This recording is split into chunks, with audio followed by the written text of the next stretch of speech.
Hey Thunderbolts, it's Miss Lee here. Thanks for tuning in. I do hope you tuned in earlier this week with our Mrs. Yubiku as she shared with you this week's theme on adversity.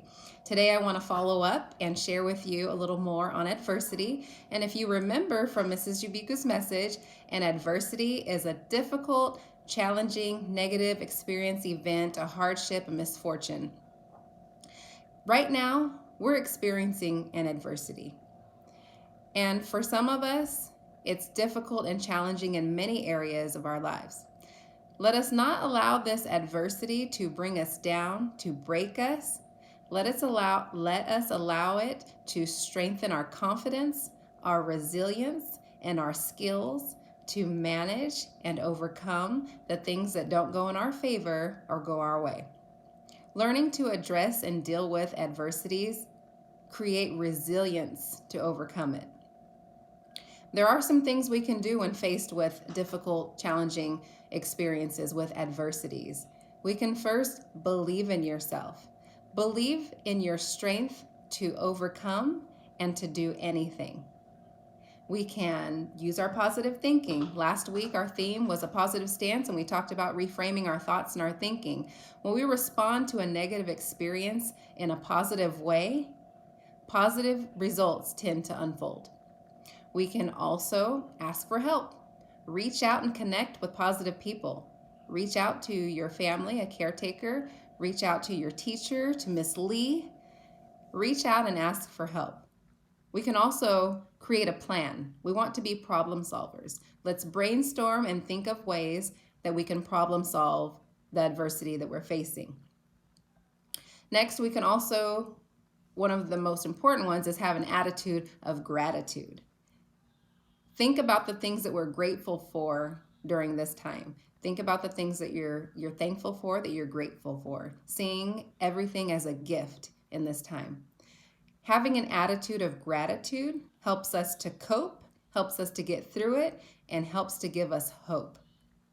So when I was researching all of these great stories of amazing individuals who have overcome adversities and have gone on to achieve their goals and be extremely successful in life. Great stories. Winston Churchill overcoming learning disabilities and becoming this outstanding speaker and prime minister of the United Kingdom. Walt Disney overcoming poverty. Maya Angelou, Augie Pullman, if you remember him, the true story of Augie Pullman out of the Story of Wonder. Great stories. But the one story, and I encourage you to look those up when you have time, look up all of these great stories of these amazing individuals who have overcome adversities. The story I want to share with you briefly, though, is personal. It's my own story. So 14 years ago, I was diagnosed with a brain tumor, an astrocytoma brain tumor. It's a big term, but it's really cool to say it, astrocytoma brain tumor. And when I say brain tumor, let's think of it as slime. I know a lot of you guys create slime and make slime, so we'll think of it as slime. A brain tumor was a mass, so it's like slime, and it sat in the back of my brain on my cerebellum. I was diagnosed with this brain tumor, and I had it removed, surgically removed. And this was a difficult time for me. This was an adversity for me. I had to remember how to walk after my surgery. My brain had to remind my legs to move forward, to take a step. My brain had to tell my right leg to take a step, to tell my left leg to take a step. I had difficulties with my vision. I had difficulties with my sense of smell and taste and hearing. It was difficult. It was a difficult time to remember how to walk. But what I did was I used some of those things, those tips that I mentioned earlier. I believed in myself. I knew what I was capable of. I believed in myself. I knew that I would walk. I knew that I would have my vision. I knew that I would be able to hear the way that my ears were intended to hear, that I would be able to smell and taste the way those senses were created to smell and taste. I used positive thinking. I changed my automatic negative thoughts to positive thoughts.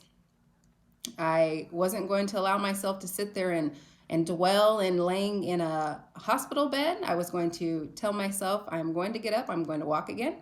I created a plan. Each day I would take more steps than I did the day before with my physical therapist. I reached out for help. I asked for help when I needed help. And let me just back up to my plan. I created a plan. I was going to take more steps than I did the day before because I wanted to walk to the restroom all by myself. So I created a plan. I reached out and asked for help. I had an attitude of gratitude. I was thankful that I was alive and healthy. I was thankful that I had all my family surrounding me that were supporting me and encouraging me along the way. I had an attitude of gratitude, and I knew that I was going to come out on top. So here I am 14 years later. I am successful in my career. My passion of working with the youth, which is all of you, and helping guide you to be the best version of yourself. I have my family. I'm finishing my children's book, a series of children's books. So I'm doing well. I overcame adversity. I planted seeds. I grew. And I'm still growing. So I want you guys to take this with you, adversity.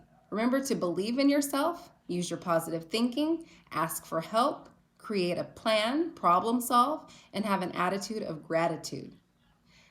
I want to share a quote with you, and it's by Roy Bennett. And the quote reads, "Your hardest times often lead to the greatest moments of your life. Keep going. Tough situations build strong people in the end." And that's by Roy Bennett. So remember, tough situations build strong people in the end. I believe in you. Be the best version of yourself. Take care.